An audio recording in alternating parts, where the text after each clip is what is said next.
Muito bem, amigos, amigas, todos que nos acompanham aqui no nosso podcast Mesa de Debates de Tudo Um Pouco. E na última transmissão aqui, pontualmente às 20 horas de domingo, dia 18 de junho, conforme combinado e anunciado aí nos flyers, né, entre outros meios de divulgação, a última mesa, né, por assim dizer, nossa última live aqui com convidados especiais para a gente debater, trocar um papo aí sobre o que foram, né, as chamadas manifestações de junho de 2013, os 10 anos agora que estamos no mês de junho de 2023, portanto fazendo aí 10 anos, uma década desse que podemos chamar aí, gostemos ou não, um momento histórico, né, que tivemos no Brasil, e recebendo hoje professores Mauriás e também professor Urbano Nobre Nojosa, falar aqui um pouco sobre esse tema, né, distribuindo aí 20 minutos para cada um fazer suas exposições, depois abro novamente para a conversa, e queria até, sobre essa temática, né, além de abrir aí para os professores ao introduzirem suas falas, né, pedir para que se apresentem, independente daqueles que sejam mais conhecidos ou não, mas também se apresentarem, e trazer aí para o debate, né, para a discussão, já um questionamento que eu queria fazer não só para os convidados de hoje, né, mas acho que todos os convidados que por aqui passaram de modo geral, as tais manifestações de junho, né, ou as jornadas, como alguns preferem usar aí essa palavra, né, cada um, de junho de 2013, elas foram de esquerda, de direita, ou a coisa é um pouco mais complexa do que isso, né? Abro primeiro aí com o professor Mauriase, né, 20 minutos para suas opiniões, considerações sobre essa questão. Professor Mauro. Um abraço, André, um abraço aí ao Urbano, ao pessoal que está acompanhando mais essa atividade aqui.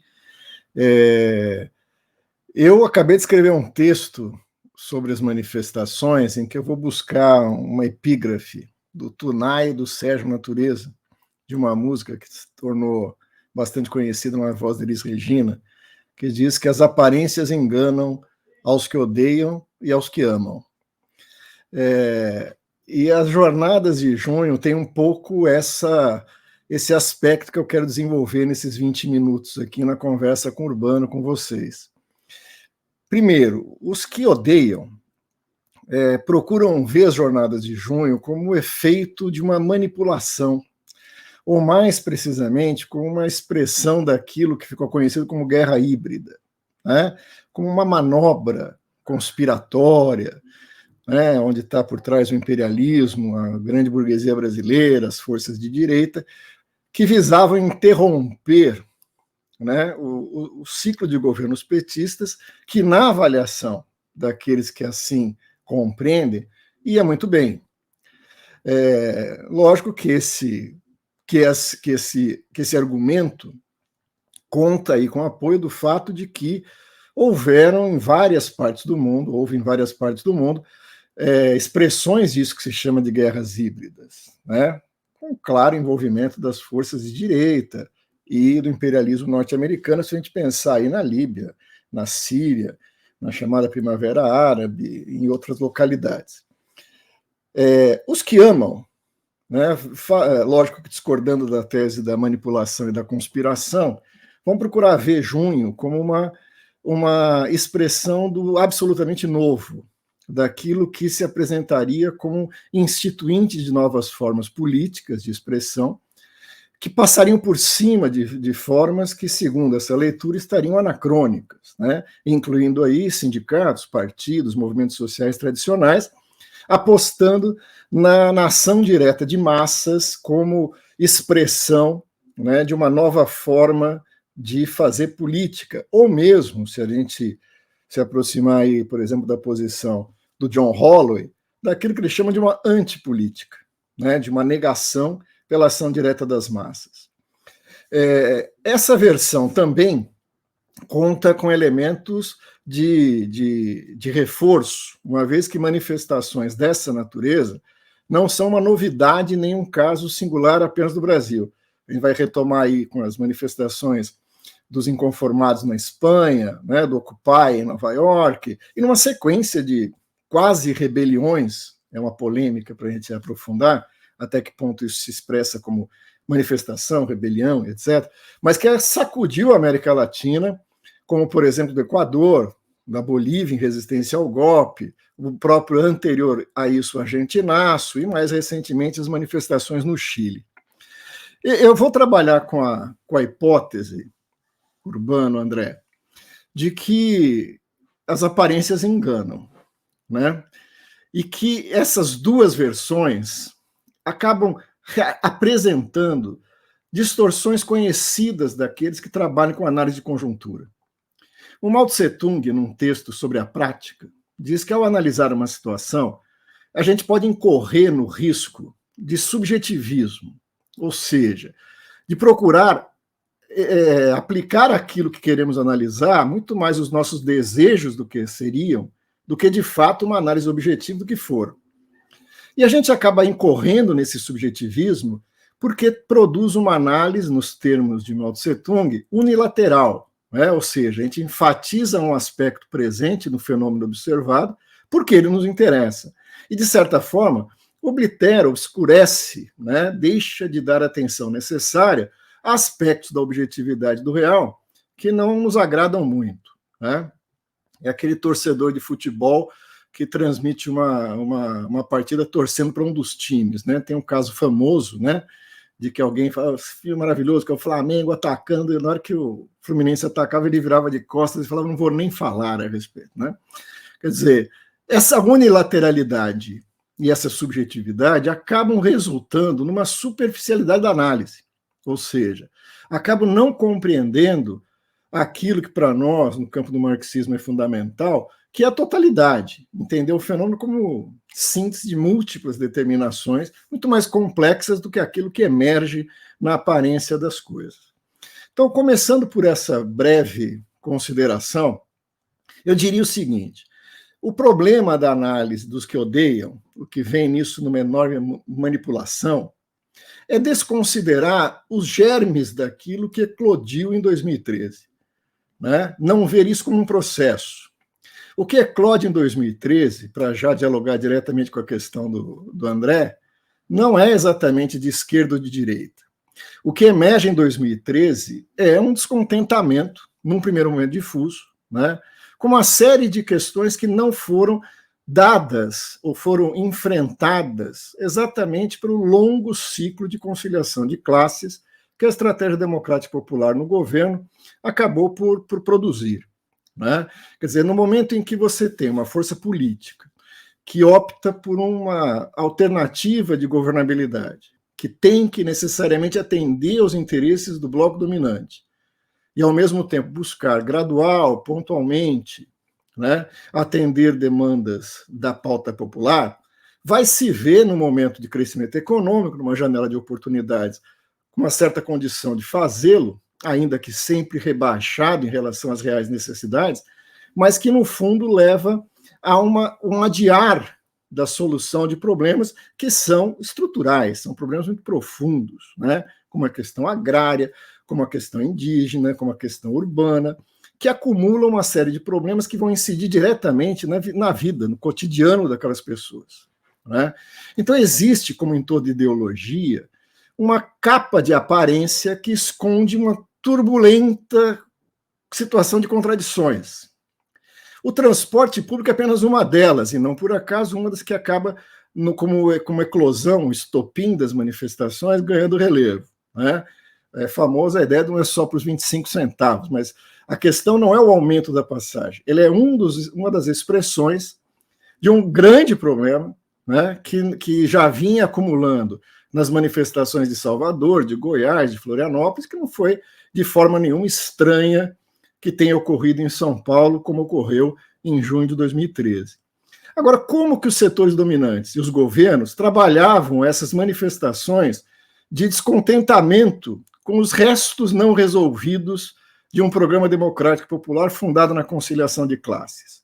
E veja, o transporte público é só um deles, é significativo, porque houve várias prefeituras do PT que, no seu primeiro mandato, podemos dar o exemplo da Erundina aqui, né, municipalizaram o transporte público. Né, e, na sequência, praticamente todas reverteram isso em favor de contratação de empresas privadas.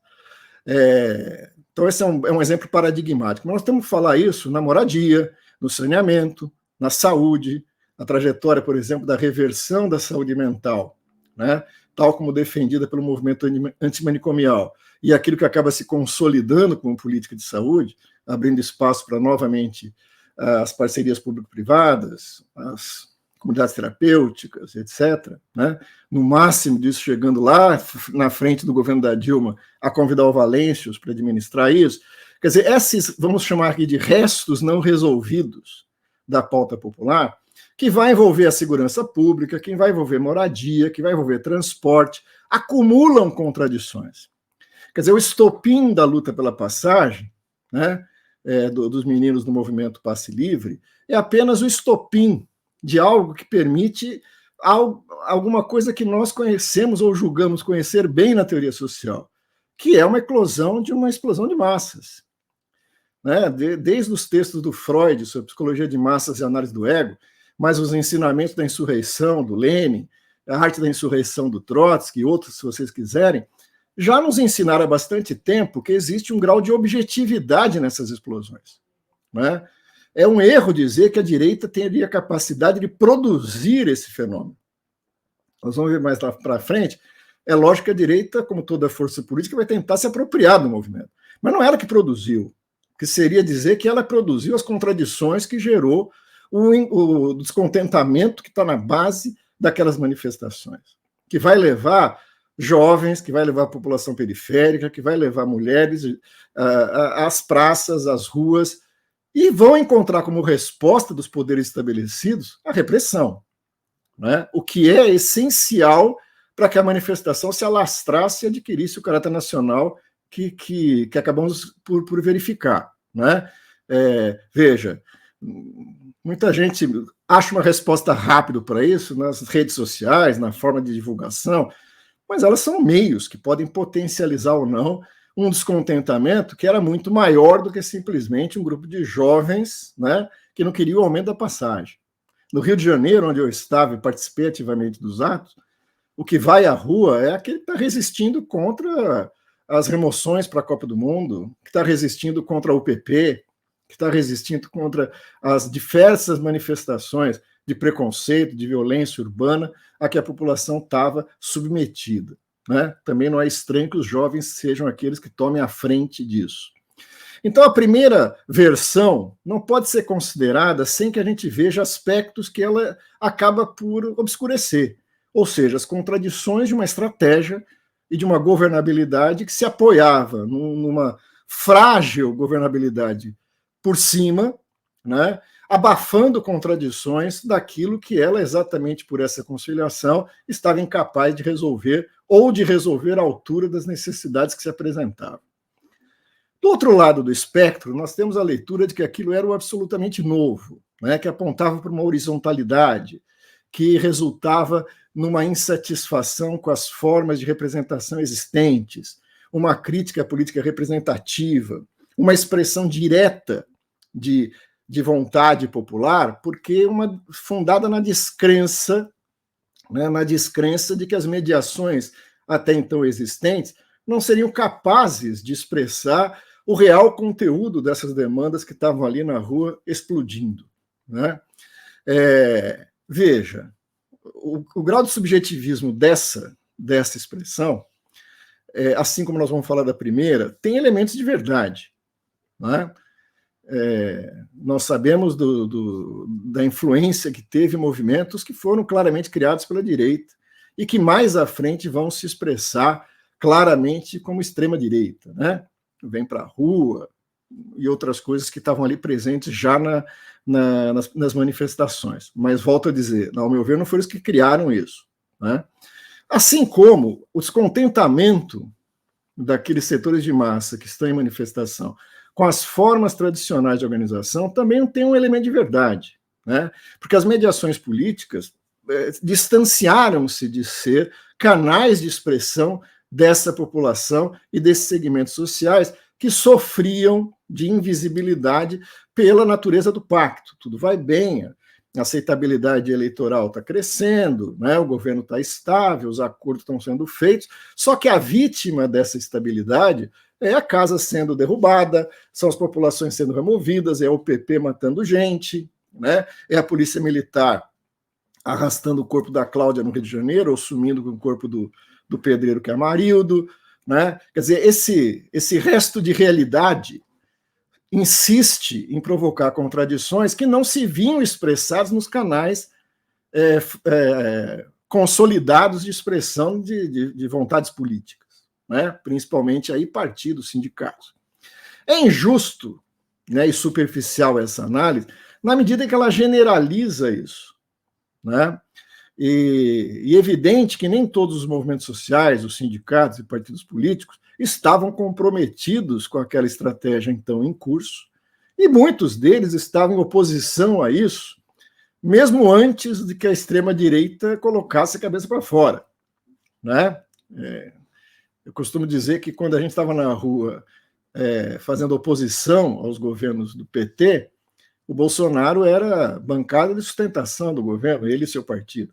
Então, assim, existiu ali uma resistência de segmentos de esquerda, né, que sofrem com essa generalização que aposta nas formas organizacionais tradicionais como superada, anacrônica, etc. Mas o maior problema não é esse, né? Eu na época disse e volto aqui a repetir, é compreensível, né? Mas é injustificável. A crítica aos partidos, a crítica aos sindicatos, a crítica aos movimentos sociais tradicionais. Compreensível por tudo que eu falei. Ora, mas o maior problema não é esse. O maior problema é que nós temos uma crença, né, que, de certa forma, é compartilhada em diferentes países onde isso aconteceu, de que o sujeito classe social havia sido superado clara e peremptoriamente por esse ser amorfo que são as massas, né? A gente pode retomar daí a compreensão do Negri sobre multidões, por exemplo, né? Mas a própria versão do John Holloway que eu citei aqui, de mudar o mundo sem tomar o poder, ou outras expressões aparentadas nesse sentido. Ora, qual o problema disso? O problema disso não é ferir convicções que nós da esquerda pudéssemos ter ou não, porque a história não respeita muito tradições, ela atropela e quem tiver superado será arrastado, isso não tem problema nenhum. O problema é esse, o problema é a pergunta se aquilo que se manifestava naquele momento, enfrentando a ordem burguesa, seria capaz de instituir, de fato, novas formas políticas, além daquela que ela criticava, com razão, né? Porque existe aí um risco de se colocar na defesa das instituições burguesas, como se elas fossem a trincheira última e verdadeira de expressão de formas políticas, quando não eram, claramente não, naquele momento, expressamente não era, como acredito que ainda hoje não são, né? Então, esse não é o problema. O problema é o que se institui no lugar daquilo que está se arrastando para fora da corrente viva da história, né? Esse poder que se expressa na manifestação, para todos aqueles que conhecem a dinâmica de manifestações sociais dessa natureza, de massa, ele é efêmero, ele não pode durar, ele não se estende no tempo, né? Então, movimentos de manifestação e questionamento que se alastram pelo Brasil inteiro e que sobem no telhado do Congresso Nacional, logo após isso, descem do telhado do Congresso Nacional, vão refluindo, né? Se refaz os pactos por cima, porque a reunião feita pela presidente Dilma nesse momento é uma reunião com os prefeitos, com os governadores, com os empresários, para dizer que estava tudo em ordem, né? Dizendo claramente que, expressando uma clara surdez aquilo que se expressava na radicalidade das manifestações de massa. Ela estava muito mais preocupada em manter a ordem, para ainda legitimar o PT como o zelador que manteria a ordem no parquinho para que o pacto pudesse continuar funcionando. E o que 2013 expressa é a perda disso, né? É a perda do controle desse apassivamento que marcou os 13 anos anteriores. Ora, essa segunda versão, a do amor, ela acaba por, então, revelar uma crítica à estrutura política da sociedade, mas não uma alternativa de substituição disso. Quer dizer, a ação direta foi forte o suficiente para expressar uma vontade política, mas não forte o suficiente para consolidar isso numa alternativa real de poder, nem imediatamente de governo, se a gente quiser, nas eleições seguintes. Quem ganha as eleições é a Dilma, né, de 2014, eleições na qual eu fui candidato à presidência, né? Então, essa força popular que é expressa nas manifestações não resulta no devir, numa alternativa de mudança das raízes mais profundas daquilo contra o que se expressa a insatisfação, né? Isso também não é um fato isolado, peculiar da nossa realidade.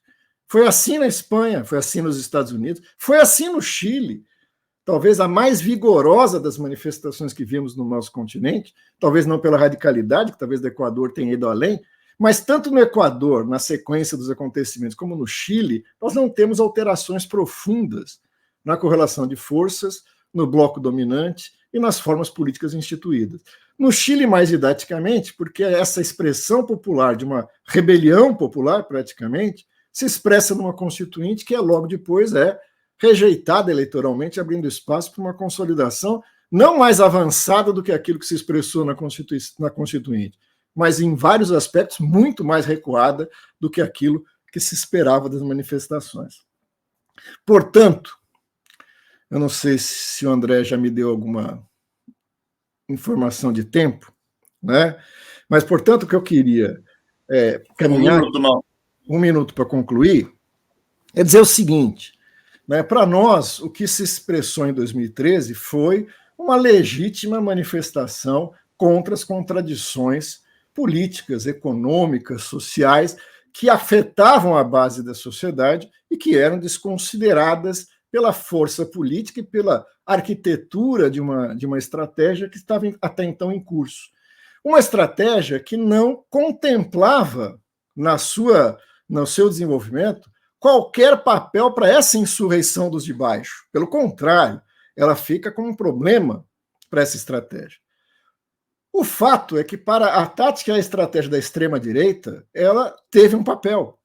Então, o fato de que, não 2013, mas 2014, 2015, essa insatisfação tenha sido capturada pela direita e pela extrema-direita, culminando no golpe parlamentar, institucional, judiciário contra a presidente Dilma e a sua cassação, se explica pelo fato de que a direita tinha um papel para essa insurreição e para essa explosão de insatisfações, coisa que a estratégia democrática popular não compreendia, né? Ela tentou enfrentar essa situação com os mesmos instrumentos da conciliação que até então haviam sido eficazes, né? Cargos no governo, emendas parlamentares, acordos de cúpula, mostrar-se confiável. E, para encerrar, a cartada mais efetiva dessa tática são as disposições transitórias de dezembro de 2013, que identificavam os manifestantes como equivalentes a crime organizado, a tráfico de armas, tráfico de drogas, né? Estabelecendo as bases para aquilo que se denominava como operações de garantia da lei e da ordem. Portanto, o que as manifestações enfrentaram foi o Estado burguês, muito mais do que o governo de plantão. Mas não foram capazes de instituir formas de ação e de organização para levar esse ataque até uma alternativa real de poder. E aí elas refluem, se dispersam e abrem espaço para a reacomodação da conciliação de classe no primeiro momento e para sua interrupção no sentido de abrir espaço para um governo do Temer e, a partir daí, da extrema-direita, né? Nós procuramos acreditar que as duas versões têm elementos de verdade, na medida em que a direita se aproveitou das insatisfações que ela não produziu para incluir na sua estratégia de desestabilização do governo. Ao mesmo tempo que, na base das manifestações, haviam germes de novas formas de poder popular, né? Mas essas não encontraram o caminho da sua consolidação, né? Resta a nós agora pensar sobre os caminhos de estratégia de transformação social no Brasil. E aqueles que negam a realidade acabam se defrontando com ela. A negação de qualquer tipo de ação fundada nas massas, na insatisfação das massas, para se confrontar a ordem existente, acaba fazendo, quando essa insatisfação emerge, o perigo dela ser capturada pela direita, como acreditamos que acabou acontecendo. Acho que para começar a conversa, é por aí. Maravilha, agradeço aí, professor Mauriazzi. E passando então na mesma pegada, né? Passando a bola aí para o professor Urbano. E também, né, no mesmo esquema, pedindo para se apresentar, né? Claro, e a partir daí pensar, né, trazer aí para nós a discussão sobre esse assunto também, né, essa temática que estamos discutindo não só na noite de hoje, mas ao longo aí da semana com tantos outros convidados. Professor Urbano, à vontade. Tudo bom, André? Que bom tê-lo aqui. O André foi meu aluno aí uns 15 anos atrás, a gente se reencontra aqui. E dentro de uma iniciativa muito interessante, já é a segunda vez que eu estou participando aqui da mesa de debate. O Mauro Yazzi, a gente também aí fez do programa lá sobre história, o que é história lá na série Primeiros Tropeços da TV A Comuna. Eu sou professor da PUC, aqui de jornalismo, em São Paulo, e sou editor da revista Pasquinage, da revista Eticai e do conselho editorial da TV A Comuna, que também é esse esforço coletivo de criar debate, reflexão dentro de uma perspectiva histórica, né, de superação daquilo, de todas as contradições do próprio capitalismo.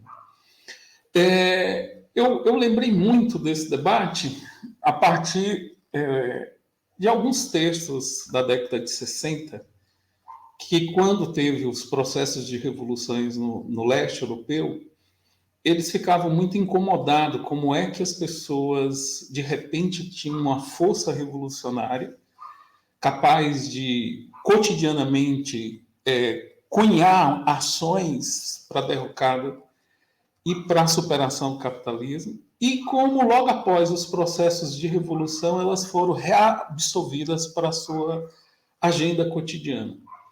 Então, a partir dali, eles começaram a estudar o cotidiano, ou seja, a importância que o cotidiano, ou da vida cotidiana, tem para um exercício da política. Porque sempre a gente pensou a política a partir do ponto de mutação do processo da própria revolução e não viu os processos de acúmulo ou de ganho de consciência. Se você pega qualquer série da Netflix mesmo, sobre os processos históricos, é muito interessante porque eles vão pegando justamente essas amarrações cotidianas, ou seja, como é que isso vai sendo modificado. Eu lembro de um texto que eu li que eu achei muito curioso, que ele dizia que era o seguinte: se tivesse um dilúvio no Rio de Janeiro, ele tinha uma certeza, que nenhum jornalista e nenhum político de direita ou de esquerda morreria afogado, né? Ou seja, no sentido de que tanto o jornalismo, ou a mídia, como também o processo político se descolou da vivência cotidiana de resistência e de fazer política.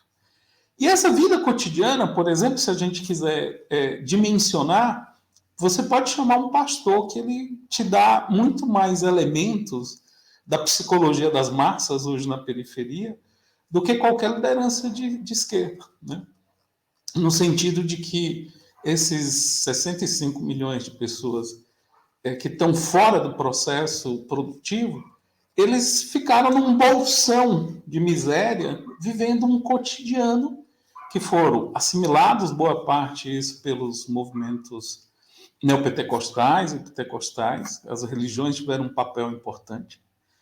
E aí, nesse sentido, é importante a gente perceber isso, entender isso, né?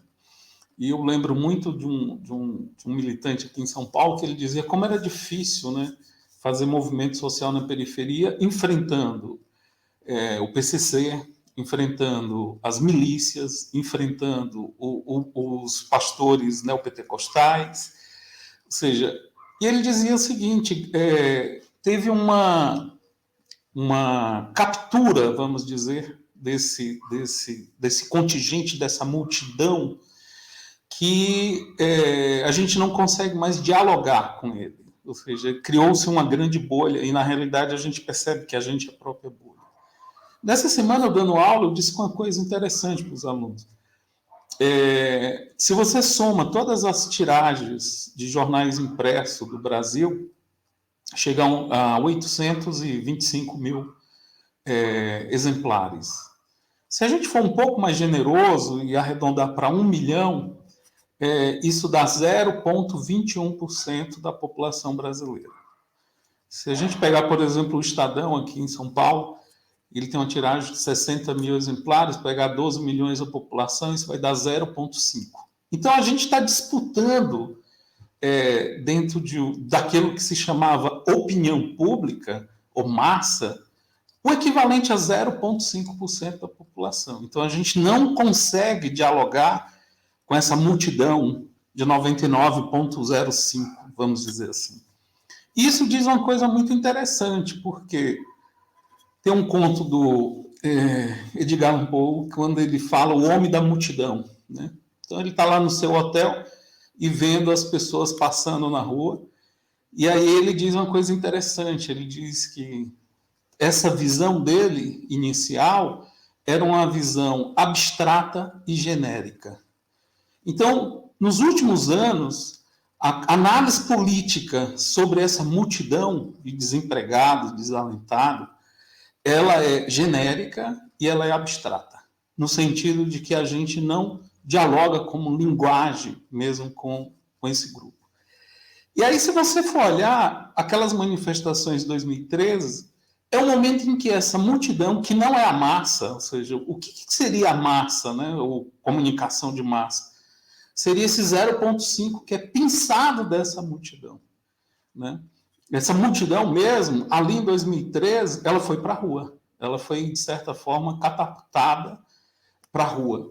E teve um processo muito interessante disso, né? Porque, primeiro, ninguém entendeu aquilo. Os jornais não entenderam. Eu lembro quando ficaram preocupados, né, no sentido, quando começou a ter um discurso antipolítica, antipartido. Então, ali eu acho que o sinal de alerta foi dito, né? Ou seja, calma aí, mas o discurso histórico da antipolítica e do antipartido faz parte justamente do discurso nazista, faz parte do discurso fascista, em que o próprio Estado torna-se a mediação, né? A política vira um exercício direto. E aí eu lembro muito da discussão do Gramsci, quando ele vai falar sobre sociedade civil e sociedade política, no sentido de que ele diz que o Estado opera essencialmente em duas perspectivas, ou o consenso ou a violência, né? Ou quando a gente pega o Carl Schmitt, que ele vai dizer, que é o intelectual do direito do nazismo, né? A lógica do Estado é uma lógica do amigo e do inimigo. Para o amigo, o Estado de direito, para o inimigo, o Estado de exceção. Então, ali, naquelas manifestações de 2013, o Estado ele operou como violência. A primeira manifestação do metrô que eles fizeram foi que os manifestantes deram um coro no coronel da Polícia Militar, e ele imediatamente parou a manifestação e disse, não pode ter revide. Né? Obviamente que foi um jogo de cena.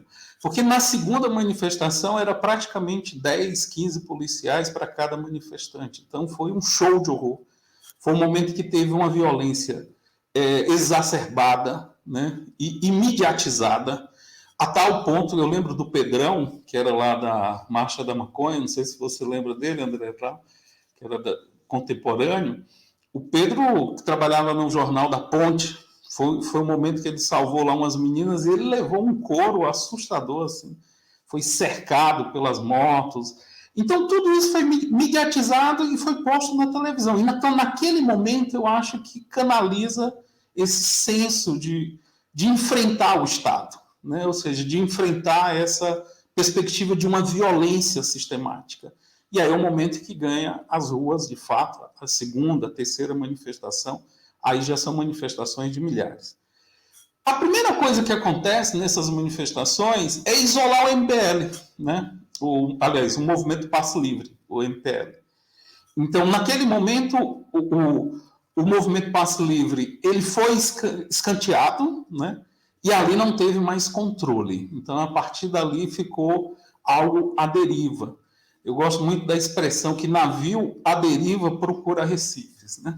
Então, e aqui naquele momento, de fato, se configurou algumas coisas interessantes.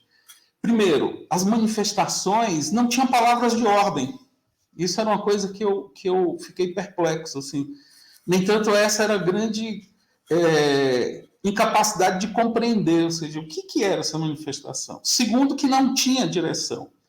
Aqui em São Paulo era uma coisa louca, os caras iam do Ibirapuera à Ponte Espraiada, ia para o centro e sem um controle sobre isso.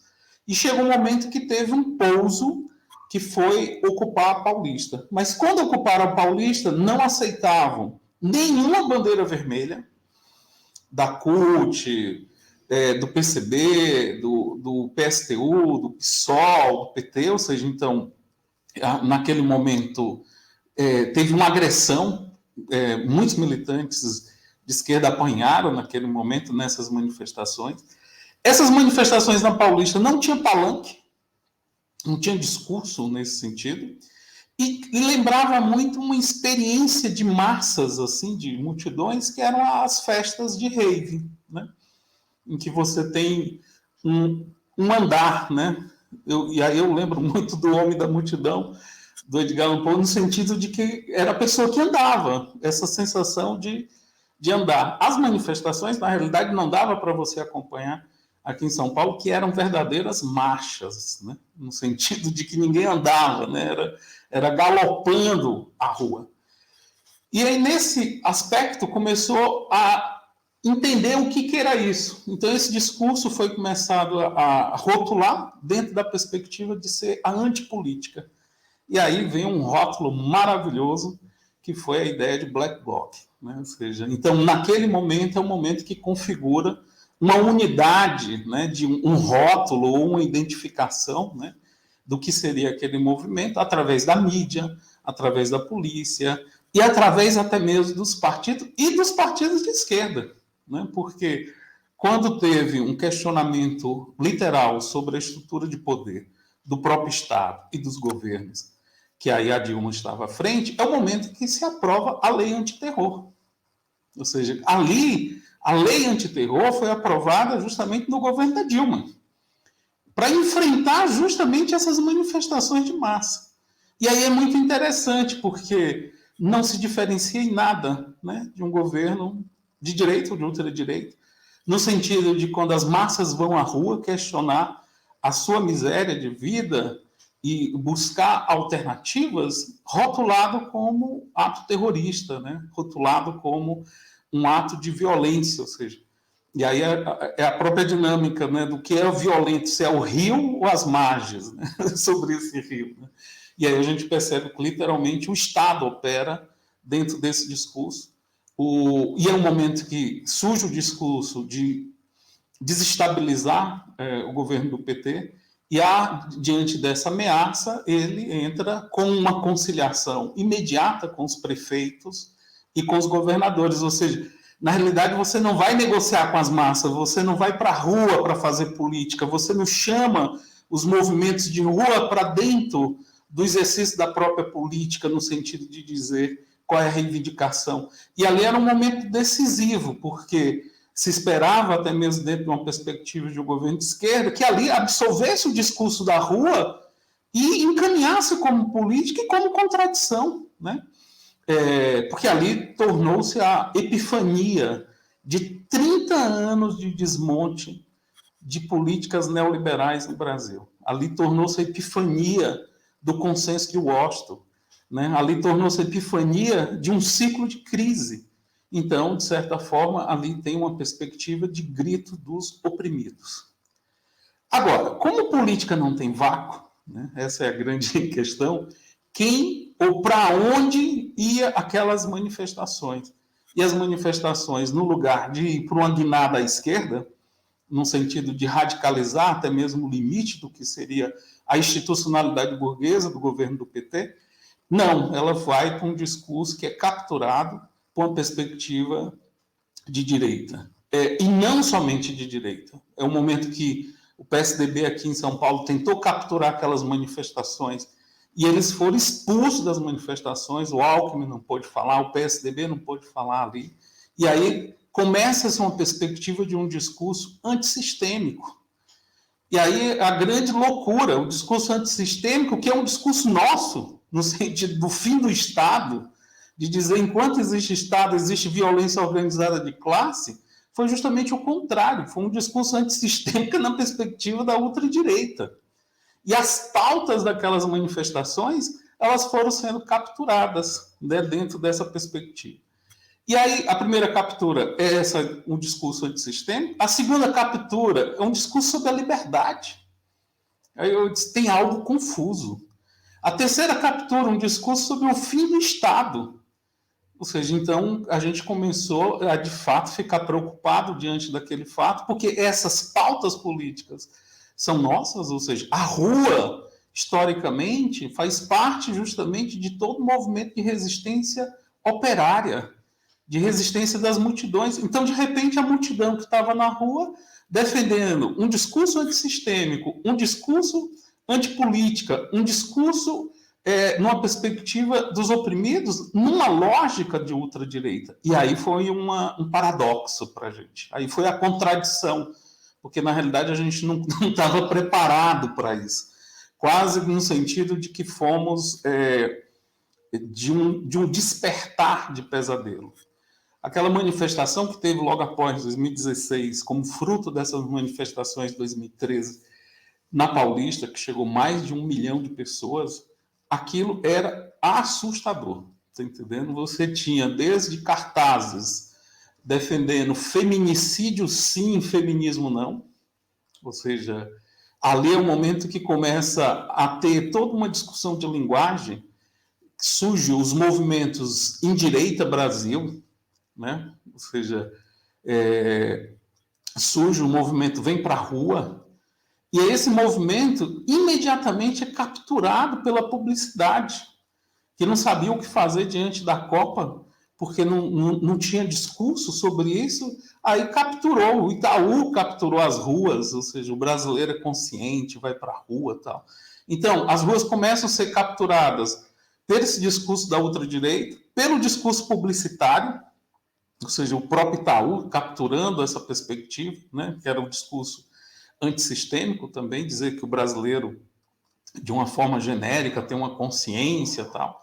E nesse momento é o momento que eu acho que a perspectiva do PT mesmo, enquanto governo, ali é o momento que se configura uma perspectiva completamente autoritária, completamente fascista diante dos movimentos sociais, diante da rua, e no lugar de ir para a captura, foi para a negociação com os governadores, com os prefeitos, e institucionaliza a lei antiterror, que ali foi algo mortal, no sentido de que se dizia imediatamente, olha, isso pode ser aplicado ao MST, isso pode ser aplicado ao MTST, ou seja, isso é um tipo de compreensão da política que vocês estão adotando que vai ser um tiro no pé, como foi. Olha a CPI agora sobre o MST. Então, a gente vai, nessa perspectiva histórica, a gente vai percebendo que as manifestações de 2013, de fato, ela deu uma guinada, no sentido de que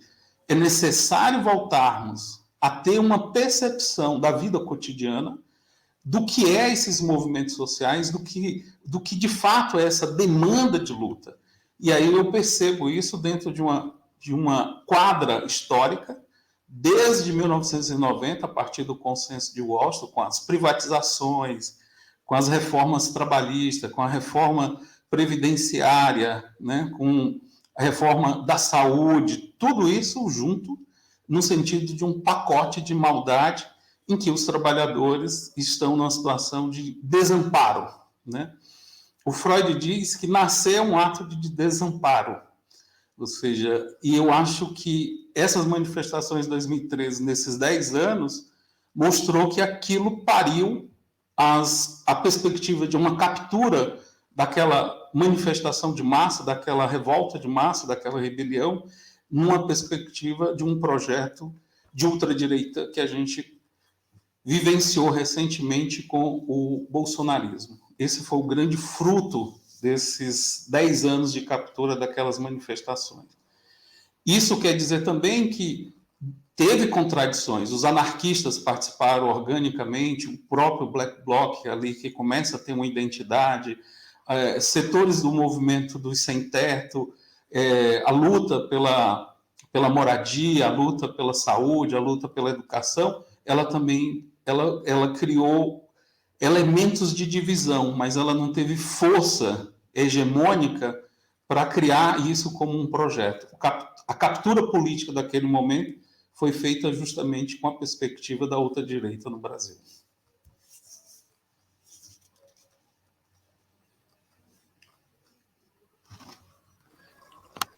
Maravilha aí, professor Urbano, colocando também suas considerações sobre esse tema, né?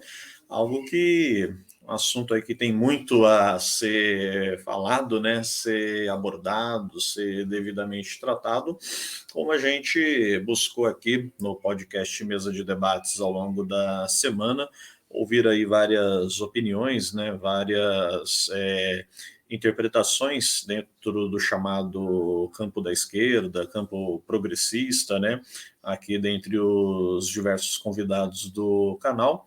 E abrindo para a segunda parte, né? Já deixando vocês abordarem mais, né? Ou até mesmo não só estenderem, né? Mas também concluírem, né? Dentro do que é possível concluir dessa questão complexa, né? Mas passar novamente para o Mauriase, né, para mais 20 minutos, né, 20 minutos aí de fala, para também estar concluindo aí seu pensamento com relação a essa questão, né, as manifestações de junho de 2013, na sequência mais 20 aí para o professor Urbano também. Professor Mauro, mais 20 minutos aí. Bom, primeiro, desculpando que eu não me apresentei, né? Quando eu vi o Urbano se apresentar, eu lembrei que eu tinha esquecido. Eu sou Mauriase, sou professor aposentado da Escola de Serviço Social da Universidade Federal do Rio de Janeiro, professor convidado do programa de pós-graduação de Serviço Social na PUC de São Paulo, do que eu vim descobrir que sou colega, então, do Urbano, né? Na PUC de São Paulo.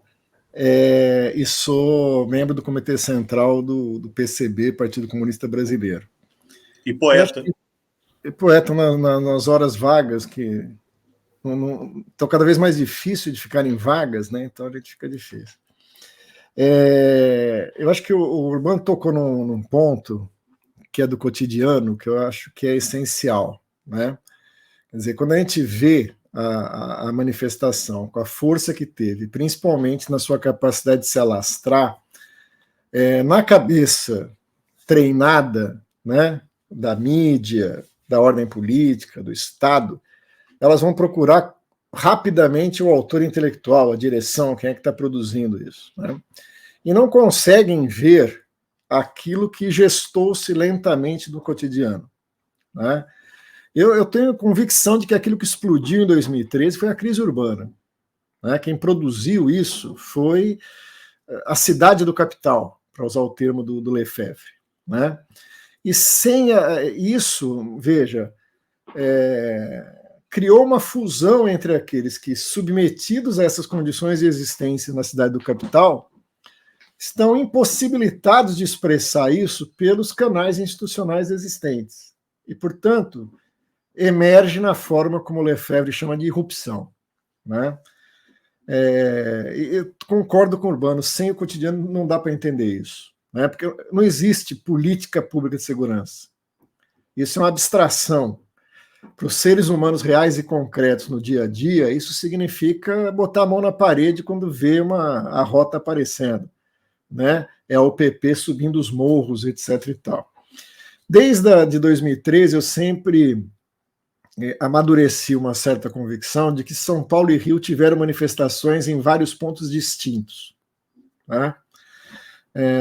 Acho que isso valeria a pena um aprofundamento que não acredito que seja o caso aqui de fazer, né? O PCB, para falar do nosso ponto de vista, aderiu de imediato às manifestações, né? Não porque entendíamos como um terreno favorável para uma expressão de esquerda, para a execução da nossa tática, da nossa estratégia, mas pela convicção de que ali estava a expressão de uma série de contradições e que era nosso papel estar ali, mesmo numa situação adversa, né? Mesmo numa situação adversa. Portanto, grande parte da nossa participação nas manifestações foi também de auto-organização, de autodefesa, né? E eu acho que contribuímos nesse aspecto. Outro elemento que eu queria destacar dessa participação é a capacidade de uma organização política em viver junto com a classe, as massas, né, segmentos sociais rebelados, a sua experiência, né? Porque a gente viu também aquelas distorções de tentar pular na frente para dirigi-las. Isso é um erro, né? Isso é um erro, né? Quer dizer, ficar disputando quem vai com a faixa ali na frente para dizer, nós estamos dirigindo isso. A gente brinca que aquela dinâmica da rolha, né, que sai sendo arrastada pelo mar numa onda, né, e a rolinha lá em cima grita, vou dirigir essa onda até a praia. Ela está sendo jogada pela onda até a praia, né? Então essa presunção arrogante de querer dirigir aquilo tem que ser substituída, e no nosso caso foi o nosso esforço, de viver essa experiência junto com aqueles segmentos, compreendendo isso. E aí aparecem certas, as próprias bandeiras de luta, retomando aquilo que o Urbano falou, com razão, né? Porque essa disputa aparecia na ideia das palavras de ordem. No Rio de Janeiro eu vi uma Kombi novinha, né, abrindo suas portas e distribuindo cartazes e faixinhas muito bem feitos, sabe aquela coisa de Rede Globo, né, que faz um fato histórico, está todo mundo com o terno passado, um negócio meio estranho, né? Então aquelas faixinhas bem pintadas, que era contra uma lei que estava sendo votada ali, não lembro qual que era agora, contra a corrupção, claramente na tentativa de pautar aquele movimento, dizendo certas palavras, né? Quando, na verdade, você via um descontentamento difuso, né, que cabia ao lado da luta pelas passagens, a luta contra remoções, a luta contra a violência policial, né, a luta contra as condições de existência, contra o racismo e etc. Então, esse foi um aspecto que, para nós, preocupava no sentido de foco, né? Existia uma clara, isso mais no desenvolvimento das manifestações, um claro questionamento da estrutura de poder. A democracia representativa não era aquilo que nos representava. Ora, isso para nós nos interessa, né? Porque a crise numa instituição do Estado burguês é uma crise que é, por obrigação, aqueles que lutam contra a ordem, potencializar isso num sentido positivo. E para nós, uma palavra de ordem que para nós era secundária até esse momento, um elemento contingente na nossa tática, acabou ganhando uma centralidade, que era o poder popular, né? Então, a ideia de poder popular capturava não é uma boa palavra, mas aglutinava segmentos que naquele momento alinhavam um ódio profícuo contra as instituições, né? E vários outros companheiros, numa preocupação enorme, isso é um perigo enorme, vai atacar o Estado Democrático de Direito. E a nossa leitura é que isso era essencial, né? Fomentar a dúvida nos setores populares sobre o Estado e a sua verdadeira natureza. Isso implica também na discussão sobre a violência. Eu lembro que essa foi uma discussão bastante séria, né? E o papel dos black blocs. Então, eu quero explicitar aqui a posição que foi do PCB e que a gente procurou desenvolver com muita cautela, né? Existiam provocadores nas manifestações? Muito provável, né? Mas o rótulo de black bloc e a sua generalização vinha de uma percepção de que a sociedade, e isso prejudicaria uma pauta de esquerda, via com péssimos olhos a questão da violência. Vou contar só um episódio num programa de televisão de um pseudo-jornalista, né, da Rede Bandeirantes, assim, explicitamente raivoso com as manifestações, coloca no ar uma enquete perguntando se eles eram favoráveis ou não ao uso da violência. E fica constrangido e absolutamente surpreso quando a maioria absoluta dos seus telespectadores, veja bem, né? Reforçando aí o que o Urbano falou, daquele 0,5% atingido um pouco mais, talvez, por conta da mídia televisiva. A maioria absoluta apoiava a violência, certo? E assim, eu gosto muito de andar de ônibus, conversar com as pessoas na rua, e eu não via esse rechaço ao uso da violência, certo? Assim, eu acho que a população não odeia nada mais do que odeia um banco. Todo mundo que já ficou na fila de um banco adoraria ter uma barra de ferro para quebrar a vitrine de um banco, se fosse possível, né? Então, isso me lembrou muito uma frase do Marx no Mensagem do Comitê Central à Liga dos Comunistas, quando Marx e o Engels falam, né? Quando as massas explodirem e atacarem prédios com os quais ele só pode ter uma relação em memória de ódio, os comunistas têm mais que dirigir essas manifestações, destruir isso, né? Eles não podem ser o bombeiro da ordem garantindo, né, a boa saúde das vitrines das instituições bancárias. Então, para nós, essa ideia da violência foi muito mal colocada e, de certa forma, capturou segmentos, infelizmente, setores da esquerda que saíram claramente combatendo os black blocs. Veja, nós tínhamos uma certa prudência, nós não sabíamos quem eram os black blocs, mas nós tivemos uma vivência conjunta nas manifestações e vimos várias vezes, veja, primeiro que isso é um rótulo, né? Primeiro que não é possível generalizar isso como uma organização que tinha uma tática que ia para fazer essa coisa. Vários conhecidos nossos iam para a manifestação mascarados porque moravam nas periferias e, se fosse identificado pela polícia, iam ser perseguidos nas periferias para serem mortos, né? É uma coisa muito diferente do que a moda de botar a cara de um famoso seriado, né, de televisão, né, do Bigodudo, para poder fazer uma... O Bigodudo, eu preciso esclarecer, senão as pessoas vão entender errado, né? É o personagem lá da história em quadrinhos, do V de Vingança, né? Quer dizer, era muito mais que isso, era uma forma de proteger-se a sua identidade numa manifestação em que a polícia estava lá exatamente para identificar, e muita gente ia ter que voltar para a periferia para poder sobreviver a isso. Então, nós não condenamos os black blocs por princípio. A nossa linha de ação foi denúncia da violência policial, da violência do Estado. Então, outra palavra de ordem que assumiu ali uma força muito grande era o fim da polícia militar. Várias organizações de esquerda falam assim, nossa, mas isso é um negócio que, sabe, a população vai ver com muito maus olhos, porque vai dizer que vocês estão ao lado dos bandidos, etc. Tal. Bom, a população, né, vale aqui uma regra religiosa, né, não usar seu santo nome em vão. Não é a população que pensa dessa forma, é a classe média, né, que tem todo esse fetiche em torno da ordem pública. Para a população trabalhadora da periferia, dos bairros pobres, a polícia militar garante tudo menos a ordem, né? Garante a chacina, o genocídio, plantando provas, etc. e tal, sem querer generalizar. Mas isso gerava uma explicitação dos aparatos repressivos da ordem. E o nosso papel ali era denunciar isso. Então a polícia militar tem que acabar? Tem que acabar. Mesmo pensando numa estruturação de um programa mais amplo de discussão do Brasil, desde da abertura política, se fala da fusão dos dois corpos policiais e da absoluta contrassenso que é uma parte do aparato policial ser militarizado, a não ser exatamente para garantir a ordem numa sociedade de capitalismo dependente como a nossa, né?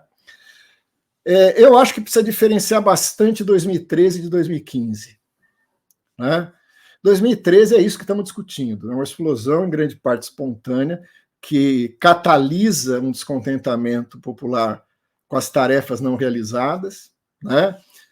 Com uma desilusão com uma transição democrática que não transita, que não acaba, um decepcionar-se com um governo que se apresentava como popular, mas que faz um pacto por cima e protela as demandas populares em nome da garantia das condições da acumulação capitalista. Isso é 2013, né, com todo o caráter heterogêneo que nessa fusão se expressa. 2015 é diferente. 2015, elementos que tentaram já estar presentes em 2013 ocupam o lugar. Mas aí que entra a nossa reflexão. Por que a extrema-direita e a direita ocupou esse lugar? Analisando um pouquinho mais de forma distante, eu volto a um aspecto que eu falei rapidamente e aqui tenho oportunidade de aprofundar um pouco. A erupção de massa, a rebelião de massas, não tem papel algum na estratégia democrática popular. Não tem. A estratégia democrática popular é uma estratégia de acúmulo de forças institucional, seja em movimentos sociais, sindicais, etc., seja no aspecto de participação na máquina governativa do Estado, municipal, estadual, federal. Nesse sentido, o gradualismo da estratégia democrática popular se funda numa governabilidade de não provocar uma ruptura. Não existe ruptura no sentido de derrubada do Estado burguês, estabelecimento de um novo tipo de Estado. Isso foi abandonado pela estratégia democrática popular, com princípio. Na sua execução, na situação de governo, qualquer forma que criasse constrangimento ao pacto e à continuidade desse processo é vista como uma ameaça ao desenvolvimento da estratégia.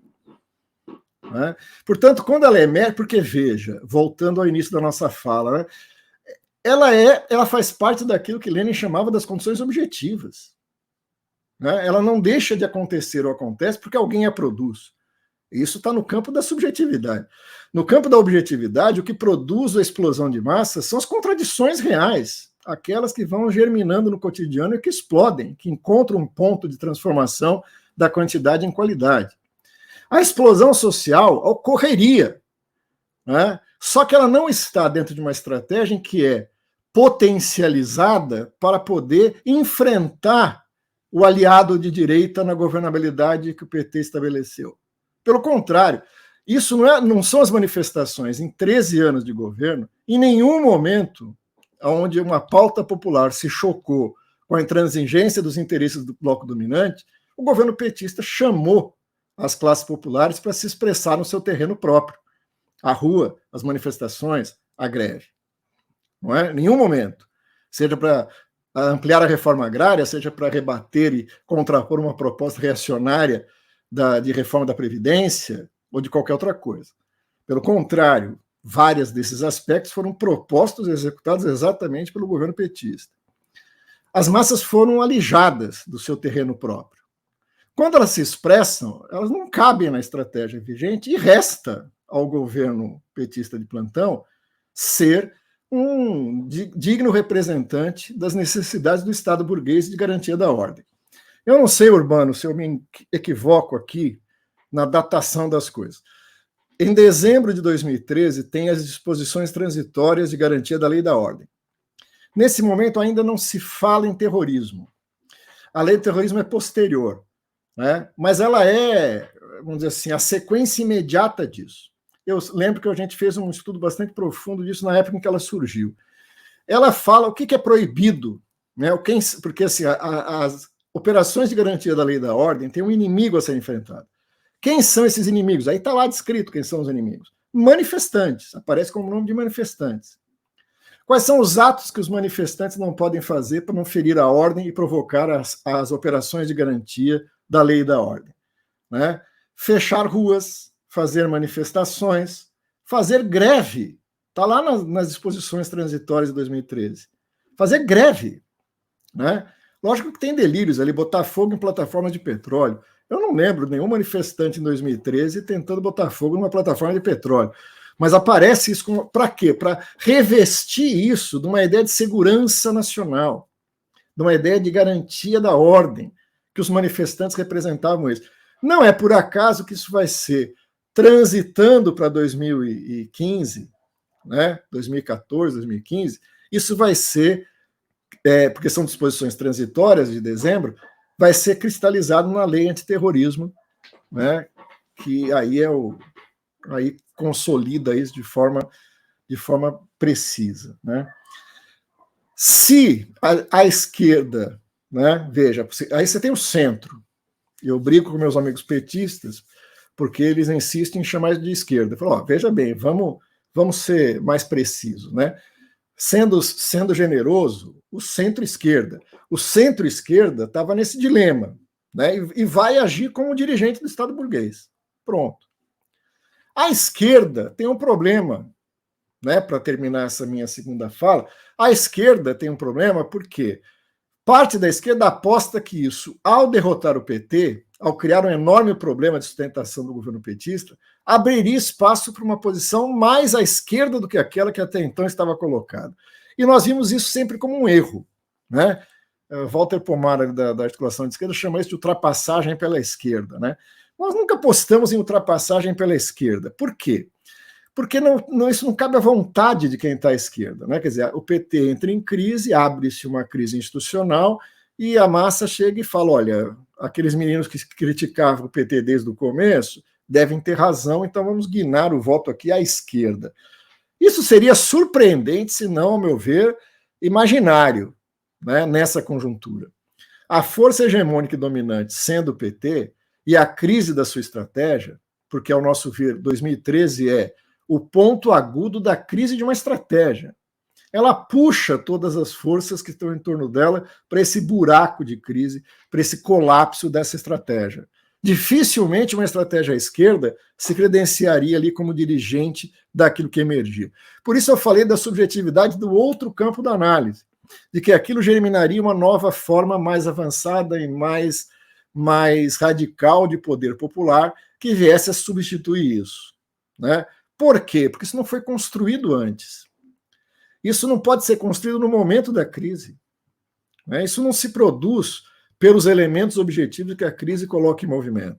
Isso exige toda uma construção anterior, né, dos aspectos chamados subjetivos, da construção organizativa, política, estratégia. Não foi realizado pelo conjunto da esquerda, mesmo daquela esquerda que não compactua com a estratégia democrática e popular que se implementou. Portanto, a crise do PT, né, e do governo do PT abre um vácuo, e esse vácuo será ocupado pela extrema-direita, porque a extrema-direita tem na sua estratégia de desestabilização a insurreição de 2013 como uma peça fundamental, tanto é que ela reproduz isso, já de forma extremamente manipulada, já de forma extremamente já dirigida por organizações de extrema-direita em 2015. Como parte de um plano, porque veja, só isso não daria resultado. Um minuto. Mas vamos acrescentar isso a Lava Jato, vamos acrescentar isso o papel descarado dos meios de comunicação, com destaque para a Rede Globo, vamos agregar isso as contradições na base de governabilidade, né, com Cunha no parlamento. A soma disso só pôde alcançar a temperatura e a pressão necessária para interromper o governo de Dilma por conta das manifestações de massa como eco daquilo que se expressou em 2013. Então eu acho equivocado dizer que 2013 provocou isso. 2013 acontece como um fato a ser compreendido, que balança o tabuleiro, né? Agora, os protagonistas agem nesse vácuo que se produz pela crise. O PT agiu de que maneira? Mantendo as mesmas regras e as mesmas formas de ser do pacto, o que só poderia gerar catástrofe. A direita foi além. A direita tentou capitalizar isso a seu favor e fracassou, como disse o Urbano. O PSDB seria a alternativa disso, o Aécio estava convencido que seria alçado ao poder em 2014. Não foi. Nesse vácuo, nesse discurso vago, antissistêmico que foi aqui falado, quem ocupou foi a extrema-direita. E não é à toa que ela tem esse perfil fascista que a gente viu no governo que se seguiu em 2018. Né? Eu concluo dizendo o seguinte, né? Não há possibilidade de uma estratégia transformadora no Brasil, revolucionária, que, compreendendo a natureza da nossa formação social, aponte no caminho da emancipação, no caminho de uma crítica radicalmente anticapitalista, que não passe por um momento de ruptura. E esse momento de ruptura, pelas características da nossa formação social, passa por irrupções de massa da natureza e da forma como nós vimos. Em 2005, Lenin e os outros revolucionários tiraram lições de 1905 e puderam compreender claramente fevereiro e conduzir fevereiro até o outubro de 17. A minha questão é que se a esquerda compreendeu isso, né? O fato de que isso se resolveu no devir, na forma como se resolveu, equaciona isso. Quer dizer, quem resolve as nossas pequenas querelas e nossos debates é a história. E o que a história provou? O que apareceu como alternativa imediata foi a extrema-direita. E o que apareceu como posterior à catástrofe da experiência da extrema-direita no governo não é um governo de esquerda mais avançado, mais democrático, mais profundo, mas a tentativa de retorno num patamar ainda muito mais empobrecida da estratégia da conciliação de classes, muito em função do carisma do seu personagem, muito mais do que qualquer força organizativa que existe, tanto sindical como partidária, do PT, da CUT, etc. e tal. Mas a soma disso é realmente canalizada e potencializada pelo carisma do personagem principal que volta à presidência. Quer dizer, a volta do PT à presidência é uma comprovação de que não se gestou algo novo mais avançado, né?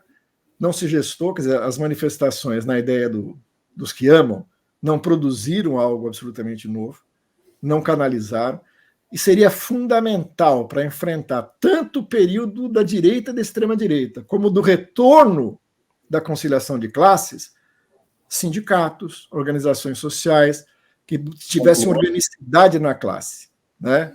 Então, acho que, feliz ou infelizmente, 2013 comprova de que algumas pessoas se apressaram a enterrar instrumentos clássicos de organização e estratégias de transformação social.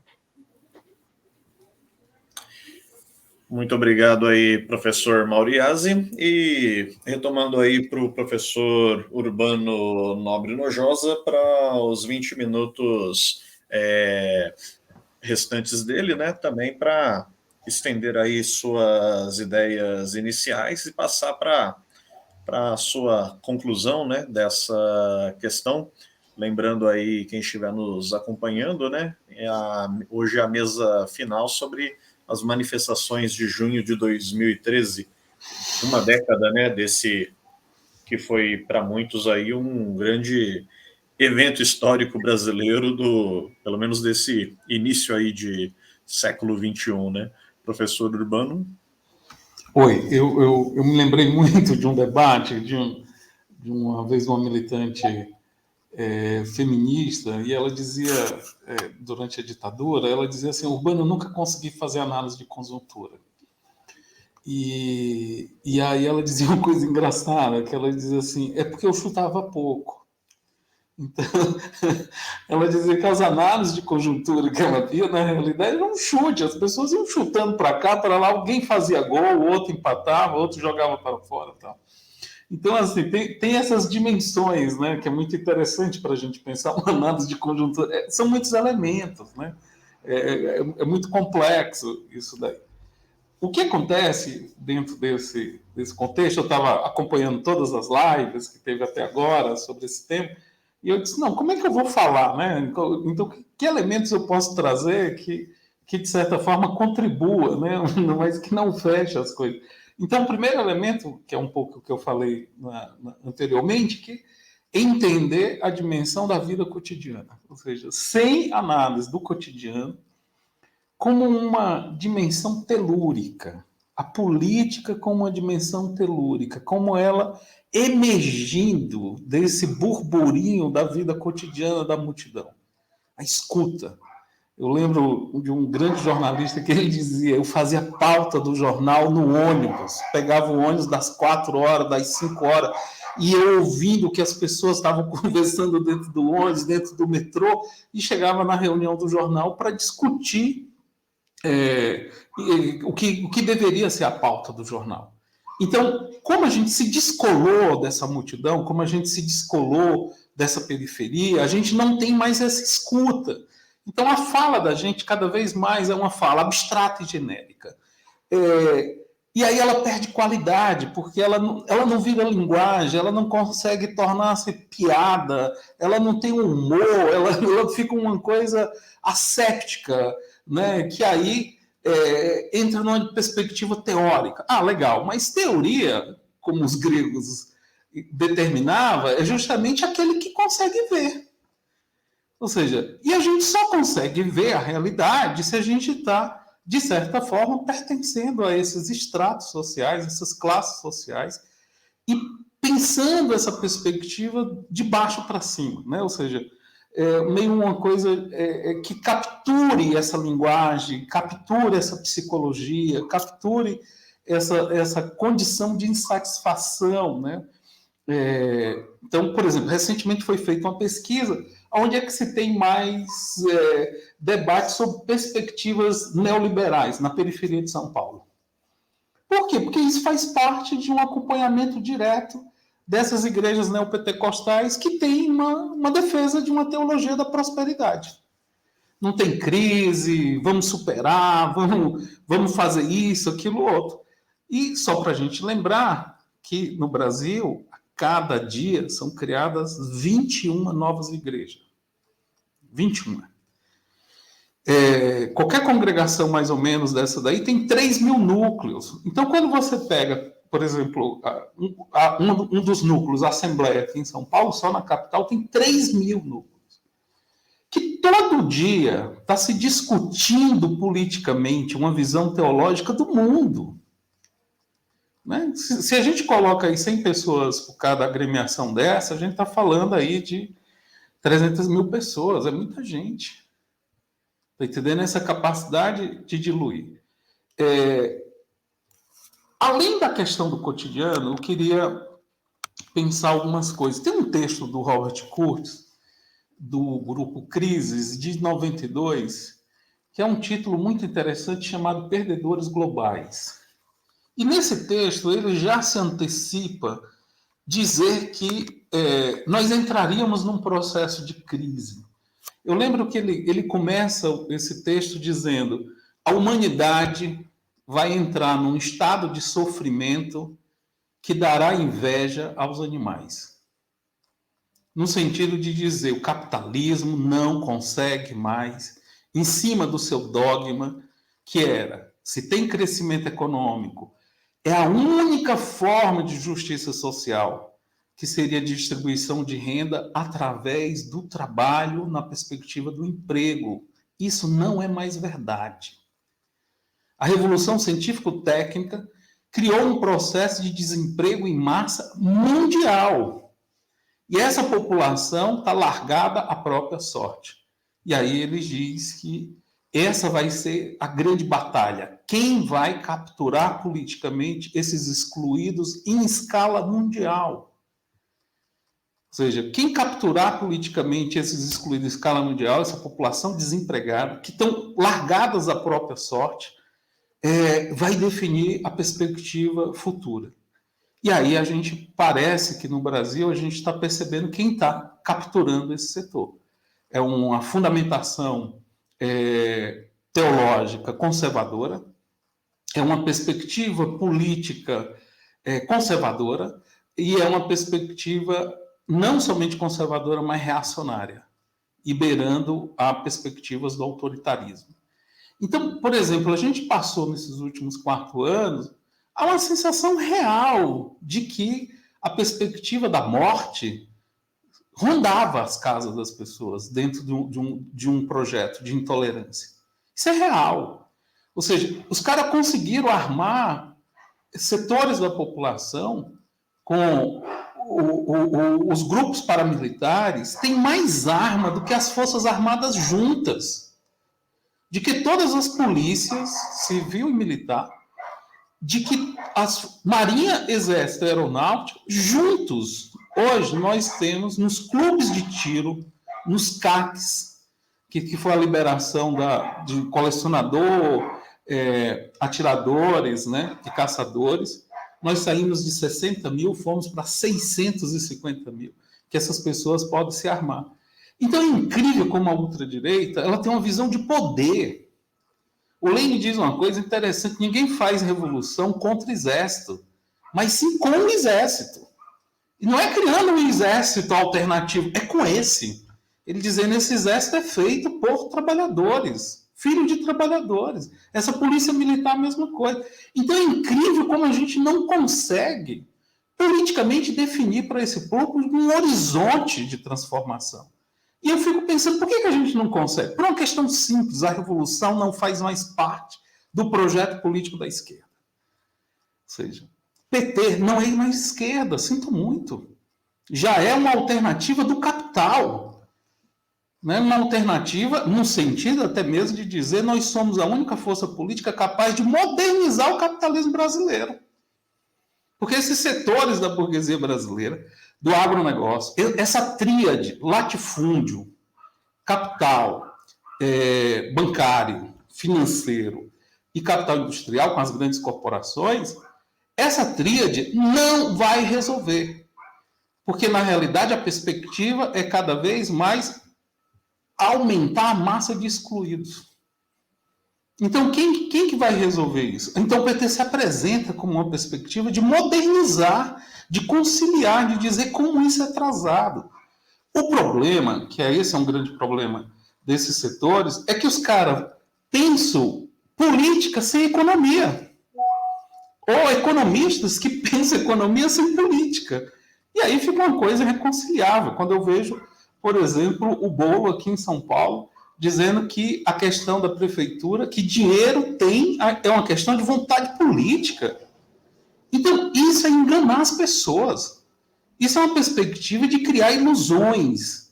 E aí isso é muito interessante, porque esses grupos de ultradireita, ele diz, cara, tem que ter poder, não tem tomada de poder sem ser organizado. Então vamos armar as pessoas, e eles armaram. Né? Que o governo Lula não vai desarmar. Ou seja, o governo Lula é o outro lado do golpe. Certo? Nenhuma reforma que foi aprovada no governo Bolsonaro vai ser desmontada. Nenhuma. Até agora não se apresentou nem a reforma do ensino médio. Então, dentro dessa perspectiva, desse horizonte, o PT torna-se o outro lado da moeda, o outro lado do golpe. Ou seja, olha, fomos por essa perspectiva, as reformas já foram feitas, e agora a grande conciliação da reforma tributária. O problema que a gente esquece, que a partir de 2008, com a crise de 2008, nós criamos uma situação insuportável para o mundo. 80% do que se acumulou em um século, com 2 guerras mundiais, com mais de 60 milhões de pessoas mortas, foram rifados numa perspectiva futura de negócios. E essa crise não está resolvida, porque na realidade a gente tem uma situação de que a cada $1 real nós temos 12 dólares flutuantes em títulos, que não tem lastro, que não tem economia real para isso. Então, a agenda daqui para frente é incrível como até 2008 se falava de globalização. Essa palavra sumiu do mapa. Ninguém fala mais de globalização em jornal, na academia não se fala mais, não tem mais ninguém lançando nenhum livro falando sobre a globalização. Ela sumiu. Porque a partir da crise de 2008, a agenda política voltou a pensar o que é estrutura de poder. Na crise, o Estado opera como um capitalista coletivo. Certo? Nas suas 2 dimensões, de violência e de formação de consenso. Porque todo consenso, na realidade, também é violento. Faz parte de uma operação política de violência. E aí, a primeira coisa que se faz, como manter a taxa de lucro dessas empresas? Sem o Estado, eles não operam. Eles precisam da poupança acumulada nas divisas, da mais-valia explorada do trabalhador através de impostos, é a partilha do butim. Estão partilhando o butim. E aí, o que acontece? Nós ficamos, muitas vezes, não, é porque é uma agenda neoliberal, não, é porque é um processo conservador, não, porque tem uma esquerda mais para centro. Não, porque na crise a política vai para o extremo. Não é uma opção nossa. É uma opção do processo de crise, porque a crise opera. Por isso que todo processo de crise é o processo em que a política vai para o fascismo. Porque eles sacam que para poder operar esse projeto, eles precisam da violência sistemática para fazer as coisas. Então, a crise de 2008 não está resolvida. Ela não é uma marolinha. Os bancos centrais no mundo se orquestraram para segurar essa crise, que não vai ter condição de segurar. Vai vir uma outra crise mundial que vai arrebentar. E a gente tem que dizer para os trabalhadores, para os setores da classe média, para os camponeses, para os setores produtores, de dizer, olha, não tem saída. Ou a gente se organiza e vai para uma perspectiva de enfrentamento. Eu não chamo mais nem capitalismo, eu chamo capitalismo, né? De capeta mesmo, né? Ou não tem saída ecológica. Aqueles 30 pontos da agenda da ONU, da Unesco, sob perspectiva de desenvolvimento para o futuro, é falacioso. Não tem nenhum dado real da política sobre aquilo. E aí eu acho que teve uma fala do Mourão, antes, até mesmo logo quando teve o início do governo, que ele disse: o nosso projeto é consolidar as capitanias hereditárias. E as pessoas não entenderam, a mídia ridicularizou, setores de esquerda ridicularizou, e ali foi a expressão máxima do que é o projeto. O que é a capitanias hereditária? Essa porção territorial, ela existe em função de uma operação capitalista de exploração. Esse negócio de gente, de natureza, de bicho, isso tudo mói. Isso aí vira uma máquina de moer. E logo após o Bolsonaro veio e disse: nós viemos justamente para destruir, não vamos construir nada. Então isso é um projeto político, é um projeto de desmonte, é um projeto de dizer que na crise esses milhões de excluídos, a gente pode matá-los. Não tem nenhum problema. É um projeto violento de política. E aí a gente a gente ficou contemporizando isso, né? Querendo tratar como um folclore. Não, isso é uma perspectiva, porque isso já se opera pelas polícias militares no Brasil. A violência é sistemática na periferia. O movimento negro sabe disso. E, aliás, foi o movimento negro que deu a luz, no início do governo Bolsonaro, quando a gente começou a dizer que ia voltar a tortura, o movimento negro deu um tapa na cara de todo mundo, chegou e disse: que falácia! Ou seja, vocês estão dizendo que vai voltar a tortura como se não existisse a tortura. Está entendendo? E isso é falacioso, porque a juventude negra na periferia sabe que tem tortura, sabe que são mortos. Então, quando vocês dizem que vão voltar à tortura, é como se esse assassinato cotidiano que tem a população de jovens negros na periferia não existisse. Então, é uma própria cumplicidade. E com muito sarcasmo, uma das militantes diz: quando vocês começarem a apanhar, quando vocês começarem a ser presos, e quando vocês começarem a morrer e resolver lutar, pode convidar a gente que a gente está junto.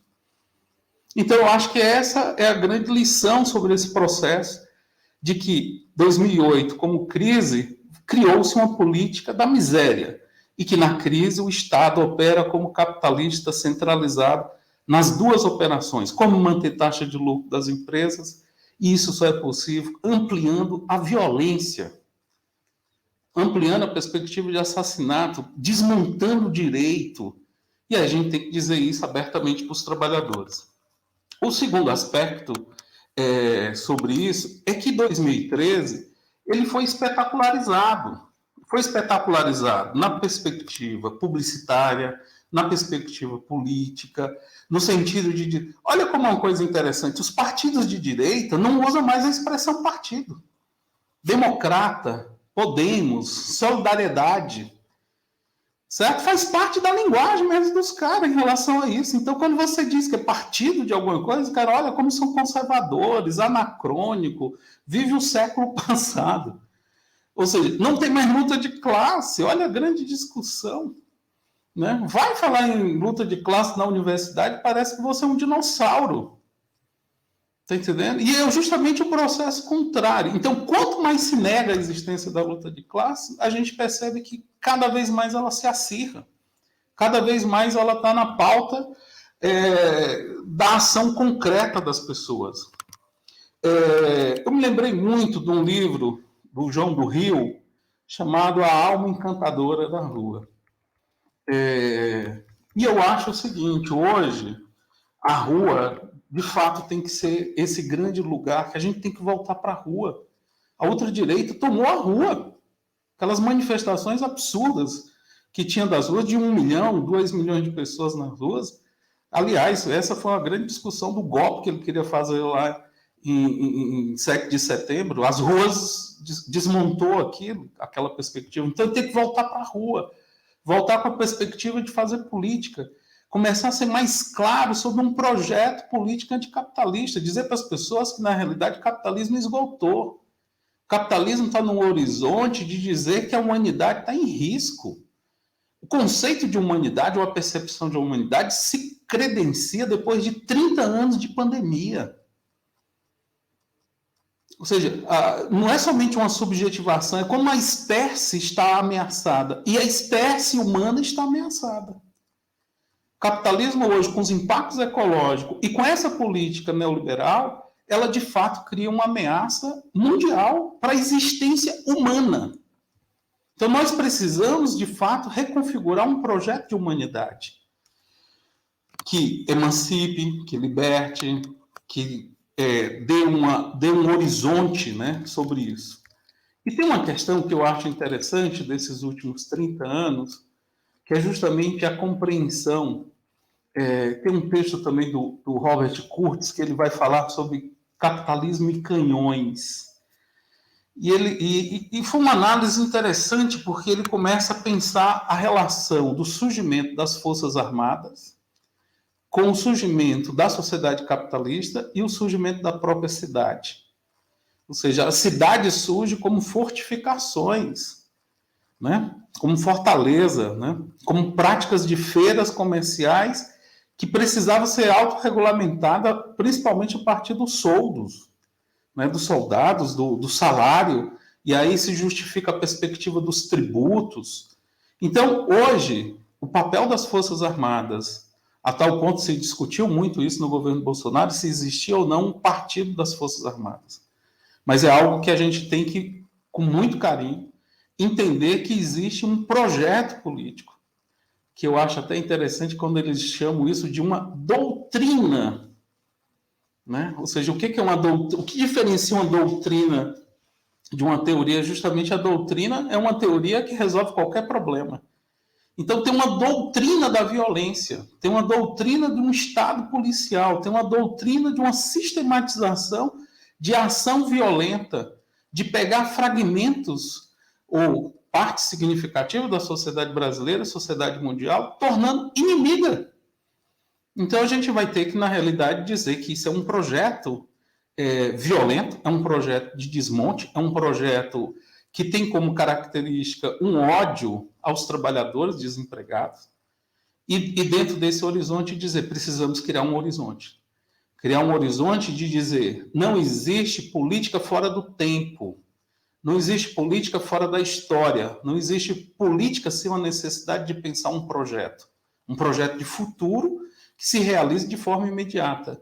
Então, dentro desse projeto, devemos ter claro, não tem mais solução para esses projetos. Da discussão ecológica, a questão dessa massa de excluídos do mundo dentro dos limites do capitalismo. Precisamos avançar de uma perspectiva anticapitalista e discutir um horizonte, de pensar uma saída coletiva, uma saída comunal, uma saída que ameace literalmente esse dogma da propriedade privada liberal, né?